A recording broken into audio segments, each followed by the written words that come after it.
एक धूप वाले जंगल के गांव में 3 दोस्त रहते थे। फिन नाम का एक लोमड़ी था। माया बंदर बहुत ही ज्यादा एनर्जी वाली थी।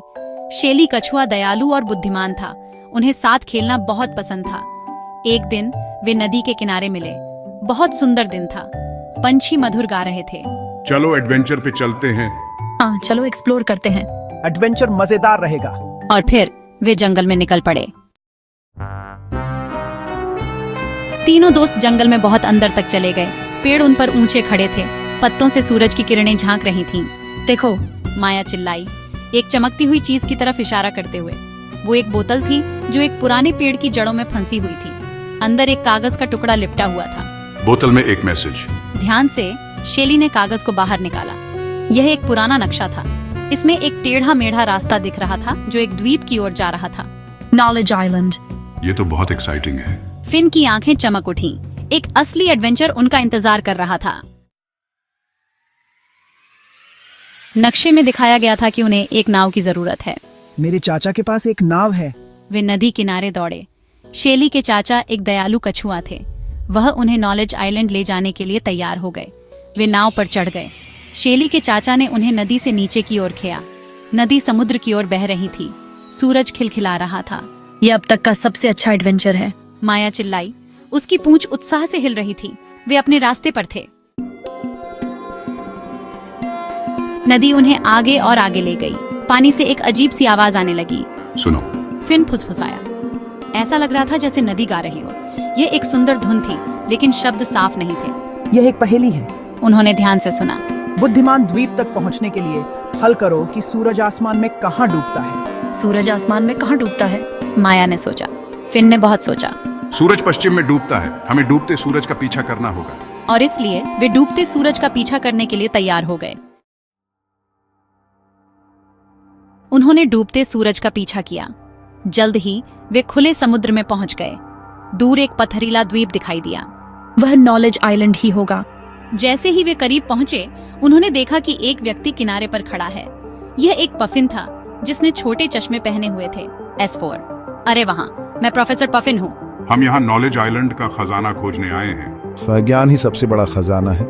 मैं आपकी खोज में आपकी मदद करने के लिए सहमत हूँ। प्रोफेसर पफिन उन्हें एक घने जंगल में ले गए। फुसफुसाते जंगल। हवा पत्तों से सरसराती हुई फुसफुसाहट जैसी लग रही थी। यह थोड़ा डरावना था। खजाने तक पहुंचने के लिए आपको बात करने वाला पेड़ ढूंढना होगा, लेकिन सावधान रहना, जंगल ध्यान भटकाने वाली चीजों से भरा है। उसने एक ऐसे रास्ते की ओर इशारा किया जो पेड़ों के बीच मुश्किल से दिखाई दे रहा था। फिन, माया और शैली ने प्रोफेसर पफिन को धन्यवाद दिया और रास्ते पर चल पड़े। जंगल अंधेरा और रहस्यमय था।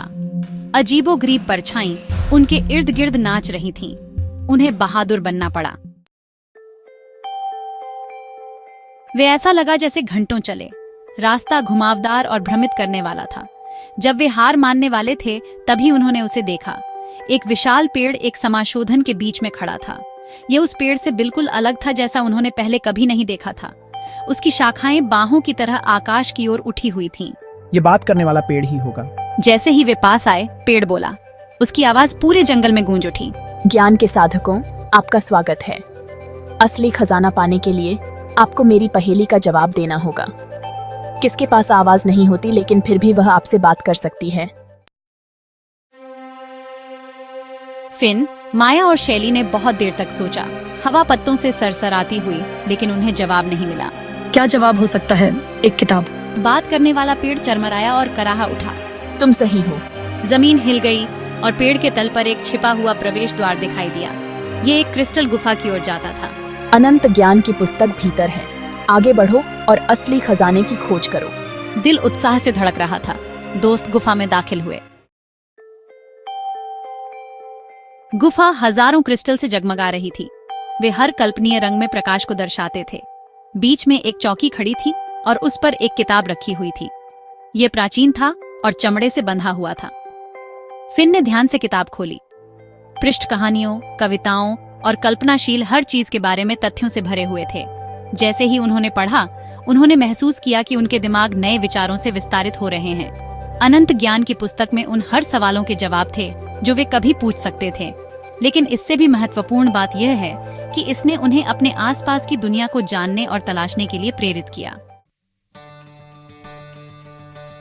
फिन, माया और शैली ने गुफा में घंटों बिताए, किताब में निहित अजूबों को पढ़ा और उन पर चर्चा की। उन्होंने इतिहास, विज्ञान, कला और प्राकृतिक दुनिया के बारे में सीखा। पढ़ते पढ़ते उन्हें एक महत्वपूर्ण बात का एहसास हुआ। असली खजाना खुद किताब नहीं है, बल्कि वह ज्ञान है जो उसमें है।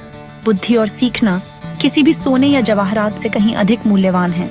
नए ज्ञान और अधिक ज्ञान की प्यास के साथ उन्होंने बात करने वाले पेड़ को धन्यवाद दिया और प्रोफेसर पफिन को अलविदा कह दिया। उनके दिल रोमांच के लिए कृतज्ञता से भरे हुए थे। शैली के चाचा उन्हें वापस घर ले गए। उन्होंने अपने दोस्तों और परिवारों को अपने कारनामों के बारे में बताया। हमने अनंत ज्ञान की पुस्तक से प्राप्त कहानियों और ज्ञान को साझा किया। फिन, माया और शैली हर दिन नई चीजों की खोज और सीखते रहे। वे जानते थे कि ज्ञान की खोज एक आजीवन यात्रा है और वे यह देखने के लिए उत्साहित थे कि यह उन्हें कहां ले जाएगी।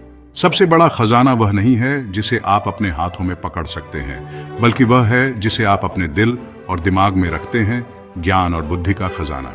और इसलिए धूप वाले जंगल के गांव के 3 दोस्तों ने सीखा कि सबसे बड़ा खजाना वह नहीं है जिसे आप अपने हाथों में पकड़ सकते हैं, बल्कि वह है जिसे आप अपने दिल और दिमाग में रखते हैं, ज्ञान और बुद्धि का खजाना।